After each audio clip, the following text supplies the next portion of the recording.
No llores por mí, Argentina es una de las clásicas de la historia contemporánea y por buenas razones.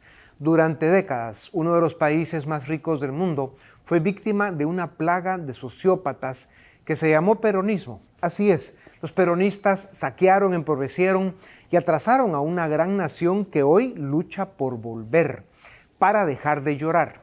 Para conversar sobre el delicado momento que vive Argentina, tengo el gusto de presentarles a Enrique Gersi, abogado especialista en la economía del derecho, es director de una de las firmas legales más importantes del Perú, también es profesor universitario con un doctorado honoris causa y miembro de importantes instituciones liberales. Doctor Gersi, bienvenido a Razón de Estado. El siglo XXI quedará marcado por el ascenso de caudillos de izquierda y de derecha. Su manual es siempre el mismo: dividir para dominar, manipular emociones y degradar instituciones.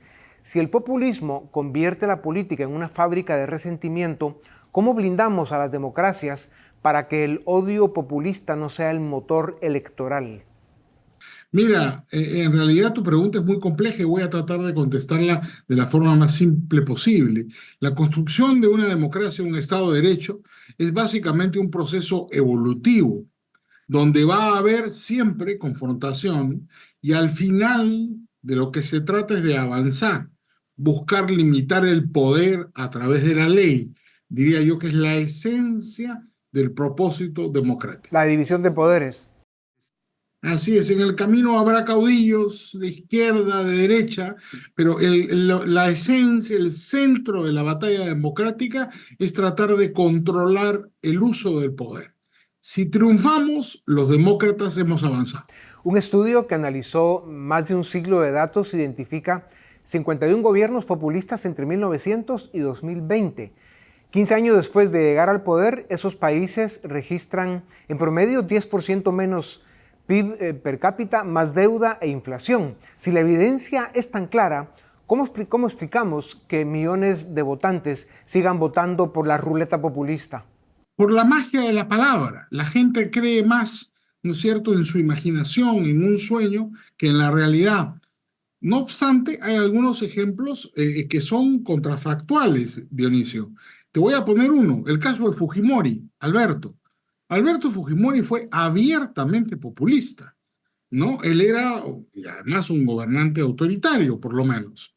Entonces, era un gobernante autoritario populista de derecha que terminó haciendo las grandes reformas de economía y mercado que le han permitido a este país, al Perú, progresar y salir adelante. Entonces es muy curioso, también puede haber populismos, los ha habido en el caso de América Latina, altamente positivos, señaladamente el caso de Alberto Fujimori. No todo populismo ha sido malo. De hecho, en la experiencia de América Latina tenemos algunos ejemplos, pero ciertamente el populismo demagógico, socialista, no contribuye al bien común, al desarrollo social ni al progreso económico. En los años 60, las economías desarrolladas crecían al 5% anual. Hoy, con poblaciones más viejas, el crecimiento potencial es mucho menor. En este escenario, la diferencia entre un gobierno competente y uno incompetente se achica a los ojos del votante. ¿Cómo se hace visible el valor de gobernar bien cuando los resultados son más modestos y lentos? Mira, en el caso de América Latina en particular, hay un elemento de suma importancia, que es el ascenso de la criminalidad. Y yo creo que el ascenso de la criminalidad es el que marca en este momento las decisiones electorales de América Latina, más que la discusión económica. Mira el caso de las últimas elecciones en Ecuador. La discusión no era una discusión económica, era casi una discusión policial. Se discutía cuáles eran las mejores tácticas policiales para luchar con la criminalidad organizada. La campaña que tenemos en Perú, las elecciones son ahorita en abril, es una campaña policial igualmente, ¿no? Donde se discute cómo combatir la criminalidad.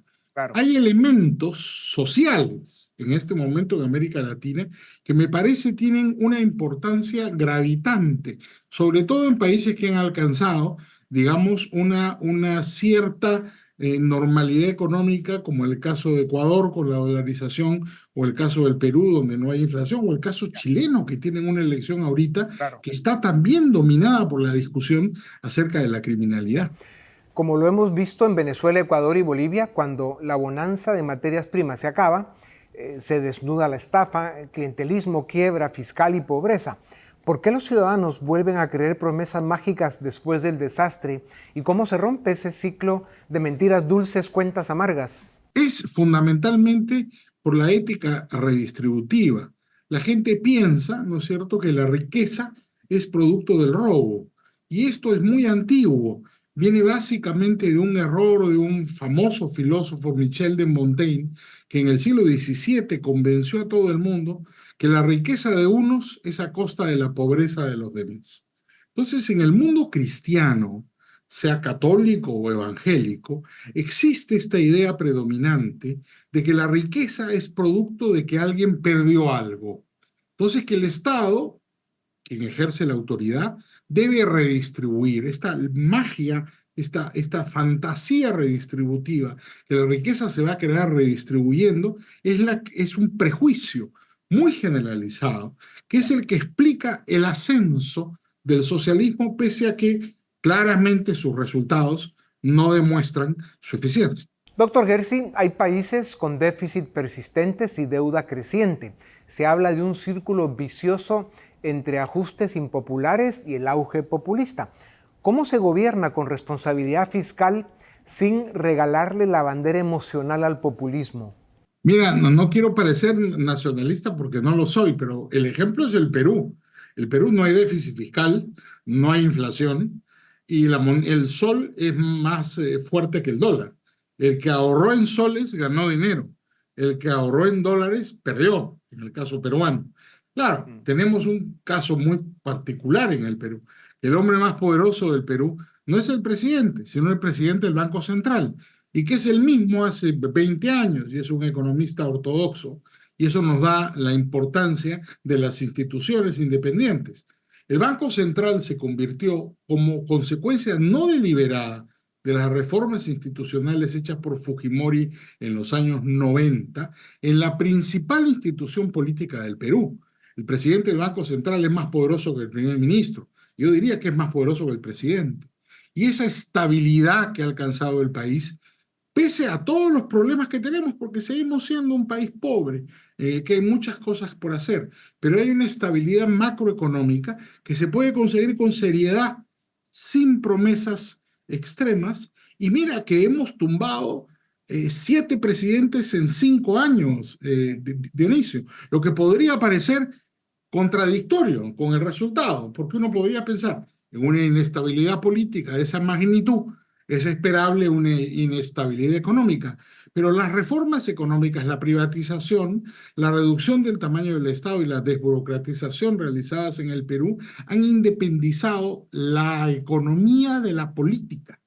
Y eso es sano a largo plazo porque le permite a los peruanos actuar con libertad. La base del populismo es la compra de lealtades y el subsidio como ideología. ¿Qué política social sustituye el clientelismo sin abandonar a los más vulnerables y sin destruir los incentivos para producir y emprender? Mira, hay algunos ejemplos muy importantes en América Latina.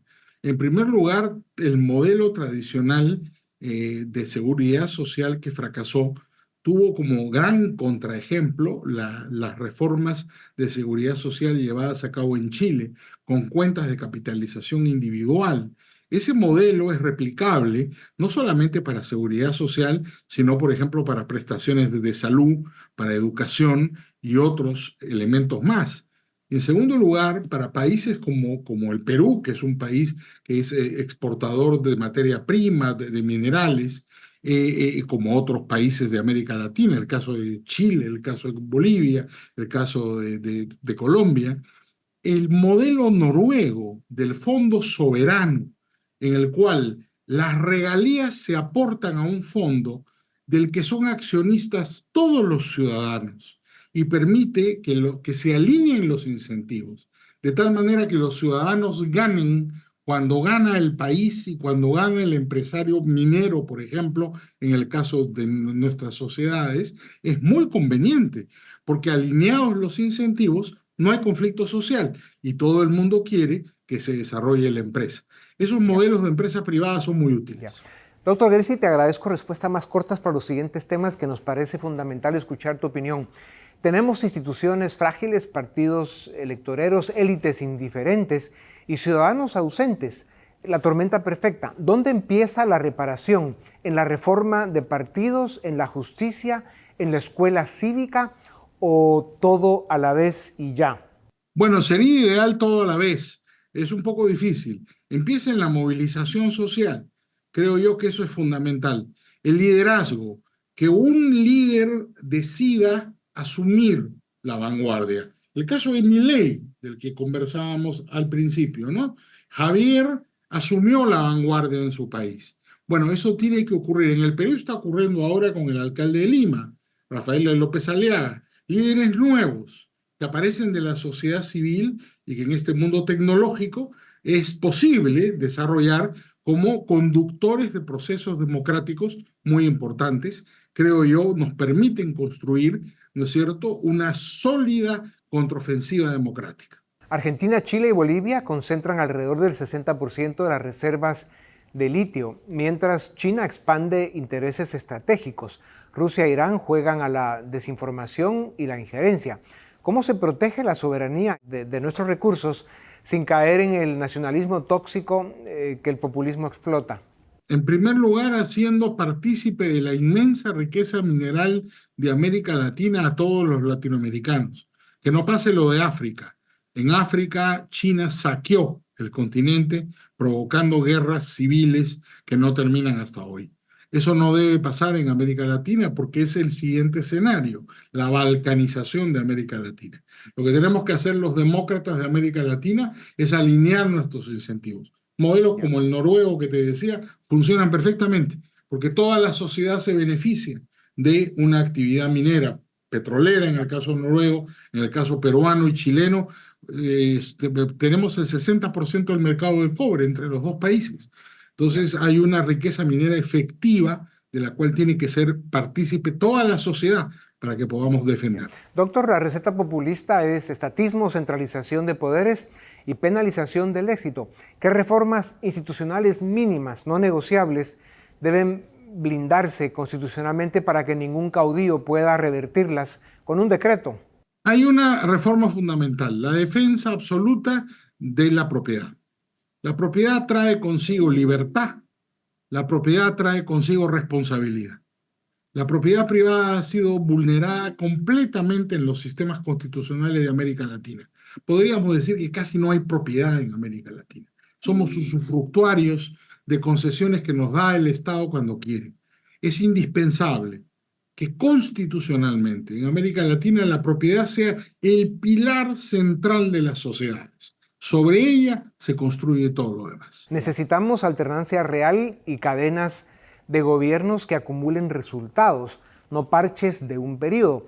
¿Qué arquitectura de acuerdos, pocos puntos claros, medibles, puede sostenerse 2 o 3 ciclos electorales sin que el populismo la dinamite? Bueno, es muy complicado porque efectivamente en una democracia gana el que más votos tiene. Entonces la tentación populista siempre existe. Yo creo en la competencia, Dionisio. Cuanto más competencia haya y cuanto más dinámica y feroz sea, más se va a alinear el desarrollo democrático. Yo creo que a través de la competencia es como se producen ideas y resultados. Y hablando de eso, doctor Gersi, tú conoces muy bien el argumento, el mercado excluye, el Estado nos cuida. Sin embargo, la informalidad masiva es mercado sin ley. ¿Cómo pasamos del sálvese quien pueda informal a una economía de mercado con reglas, propiedad, como decías, y contratos para el ciudadano de a pie? Generalmente, cuando estamos frente a problemas de informalidad, es porque la legalidad es muy costosa. La legalidad no es gratuita, la legalidad es costosa. Hay que bajar el costo de la ley para que todas las actividades sean formales. Si queremos utilizar un lema, podríamos decir, hay que informalizar a los formales para que todos estemos unidos bajo la vigencia de una ley eficiente. En América Latina, cuando los populistas, que siempre son autoritarios, llegan al poder, pasan a cooptar cortes y tribunales de forma lenta pero sistemática. Ese deterioro institucional termina liquidando derechos, libertades y árbitros imparciales. El futuro de la libertad depende de que los pueblos identifiquen de forma temprana el síntoma inequívoco cuando el populismo en el poder empieza a vaciar la democracia desde dentro. La libertad no se cuida sola, doctor Gersi. Muchísimas gracias por tu tiempo. Como siempre, dejas iluminada esta tribuna. A ustedes también gracias por acompañarnos una vez más. Esto es Razón de Estado.